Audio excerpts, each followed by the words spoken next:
அண்மை செய்தியாக பார்த்துடுகிறோம். இந்திய கம்யூனிஸ்ட் கட்சியின் மூத்த தலைவர் நல்லக்கண்ணுவின் உடல்நிலையில் பின்னடைவு ஏற்பட்டுள்ளதால் தற்போது நடிகர் ரஜினிகாந்த் அதனை விசாரித்ததாக தகவல் கிடைக்கப்பட்டிருக்கிறது. அவருடைய உடல்நிலை குறித்து நடிகர் ரஜினிகாந்த் விசாரித்ததாக தகவல் கிடைக்கப்பட்டிருக்கிறது. அந்த அண்மை செய்தியை பார்த்து வருகிறோம். இவர்களோடு இணைகிறார் இந்த செய்தியாளர் ரேவதி. ரேவதி, வணக்கம். மேலும் விவரம். வணக்கம்.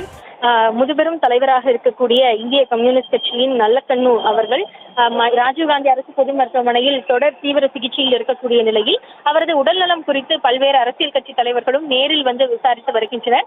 அந்த வகையில் நடிகர் ரஜினிகாந்த் நேற்றைய தினமே அவரை வந்து சந்திக்க இருப்பதாக தகவல்கள் சொல்லப்பட்ட நிலையில் இன்றைய தினம் அவரது உடல்நலம் குறித்து நல்லக்கண்ணு அவர்களின் மகளாக இருக்கக்கூடிய ஆண்டாள் அவர்களிடம் தொலைபேசி மூலம் தொடர்பு கொண்டு உடல்நலம் குறித்து விசாரித்து இருப்பதாக தகவல்கள் கிடைத்திருக்கிறது.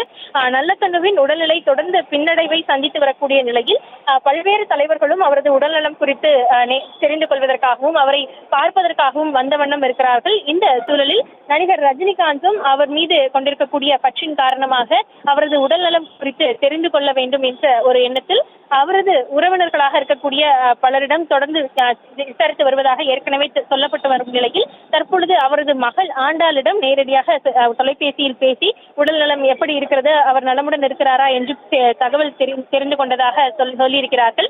ஏற்கனவே நல்லக்கண்ணு ஐயாவின் குடும்பத்தினராக இருக்கக்கூடிய அவரது மகள் மற்றும் அவரது பேரன் பேத்தி உள்ளிட்டோர் பல நாட்களாக அவருடன் இருந்து சிகிச்சைக்கு அவர் உதவியாக இருந்து வருகிறார்கள். இந்த சூழலில் அவர்களிடம் எல்லா கட்சி தலைவர்களுமே நேரடியாக சென்று அவரது உடல்நிலை எப்படி இருக்கிறது, கிட்டத்தட்ட 20 நாட்களுக்கு மேலாக இங்கு சிகிச்சை பெற்று வரக்கூடிய நிலையில் அவர் உடல்நலம் எந்த அளவிற்கு முன்னேற்றம் அடைந்திருக்கிறதா அல்லது தொடர்ந்து பின்னடைவில் இருக்கிறதா என்பது குறித்து தெரிந்து கொண்டு வருகிறார்கள். ஏற்கனவே முதலமைச்சர் தொல் திருமாவளவன், செல்வ பெருந்தகை உள்ளிட்ட பலரும் கூட நேரடியாக வந்து விசாரித்து சென்றிருக்கக்கூடிய நிலையில் கம்யூனிஸ்ட் கட்சி தலைவர்கள் தொடரும் வந்திருக்கிறார்கள். அது மட்டுமின்றி பல்வேறு மாவட்டங்களில் இருந்தும் கூட இந்திய கம்யூனிஸ்ட் கட்சியின் நிர்வாகிகள், தோழர்கள் நேரடியாக வந்து அவரது உடல்நலம் குறித்து விசாரித்து வரக்கூடிய நிலையில் நடிகர் ரஜினிகாந்தும் இந்த விஷயத்தை குறித்து விசாரிப்பதற்கு, அதாவது நல்லக்கண்ணு அவர்களின் உடல்நலம் குறித்து அவரது மகளிடம் தொலைபேசி வாயிலாக கேட்டறிந்திருக்கிறார். விவரங்களுக்கு நன்றி ரேவதி.